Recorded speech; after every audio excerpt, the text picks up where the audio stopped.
Hello, I'm Sarah and welcome to the Adventures in Nature Forest Bathing and Bird ID workshop. Join me as we go on through a walk in the woods, learning how to completely relax and immerse yourself in nature, and also see if we can spot any birds at the same time. On your walk in the woods, you might be lucky enough to stumble across one of the best well-known wild edibles, wild garlic, otherwise known as ramsons. Part of the onion family, this beautiful smelling plant is a favourite in restaurants and for your own dishes at home. You can make pestos out of it, eat it raw, add it to salads. It's most notable when it's young, by when you pick the leaves you get a very strong garlicky smell, and the leaves are quite smooth and pointy. When it gets older a bit, the leaves will go quite bigger, a bit darker, and come up with white little flowers, which also smell really nice and are edible. And if you pick those, you can repurpose the seeds and plant them in your garden. Wild garlic is really medicinally valuable and absolutely perfect to eat, especially raw like this.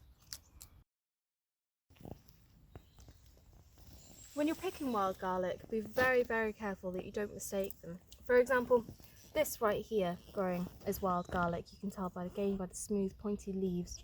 Whereas this next to it is called the Lords and Ladies plant. And you'll see how differently shaped the leaves are, and it has these little veins going through it. The leaves are a lot darker and they tend to grow in quite tall bunches, and they'll eventually end up with red berries which are toxic or poisonous to eat. You'll also want to be careful, as early wild garlic shoots such as this can look very similar in appearance to that of the bluebells, which are around here as well.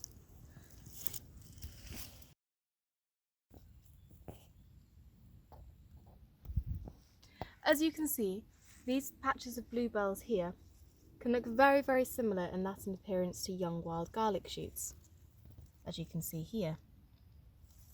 The noticeable difference is that wild garlic will widen as the leaves get older, whereas bluebell shoots stay quite straight and usually end up forming in this petaled 2-leaf by 2-leaf formation, whereas wild garlic will form in random bunches such as this.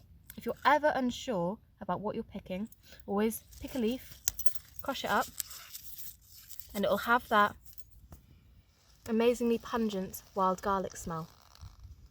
Also, if you're ever unsure as well, you can always go a bit later on in the year when there's a noticeable difference, as the bluebells will be out, the wild garlic will be out, flowers as well, and the Lords and Ladies plants will be a bit more prominent.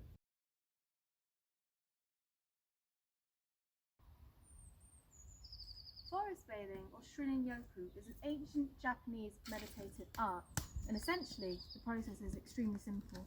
You want to go for a walk in your local woodland and just be at peace. Switch your phone off, sit down and immerse yourself in nature.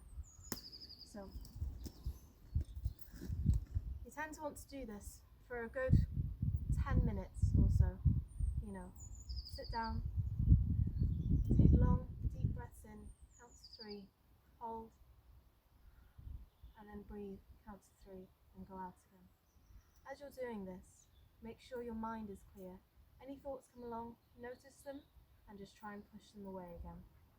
Try and immerse yourself in the forest by hearing the sound of the birds, the wind, the rustle of the leaves in the trees. Notice anything new, such as the new spring wild garlic, the snowdrops, or the bluebells that might be popping up around you. Feel the sun on your face and just have a look around the forest. Be still and be at peace with nature. And that is what the art is about. Practice this for about 10 minutes. Even if you do this once a week, it's a very good form of meditation. It helps calm you and relax you.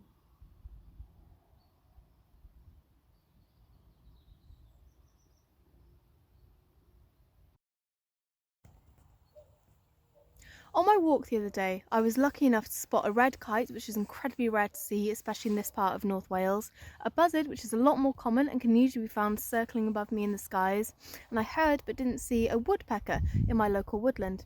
It's quite difficult to get clear and conclusive videos of these birds, so use the workbook the best you can in order to identify whatever birds you might be able to spot while you're on your walk. Also, another good place to spot them this time of year, as it's spring and they'll be coming out a lot more, is your garden or your neighbour's garden. A lot of people leave out food for the birds as well, so you might be able to see the more common varieties such as blue tits or blackbirds there. Thank you guys for watching the Adventures in Nature Forest Bathing and Bird ID video. Again, I hope you found it fun and informative and are prepared and ready to go out into the woods and have your own forest bathing experience. Don't forget while you're out there to see if you can spot any signs of any little birds either in the trees or up in the sky, and use the workbook to help you identify them. Also, please collect as many bits of nature as possible, from dried flowers to leaves to catkins to sticks, and bring it along to the workshop later on. Again, thank you guys. I hope you have a lovely forest bathing experience, and I'll see you later on at the workshop.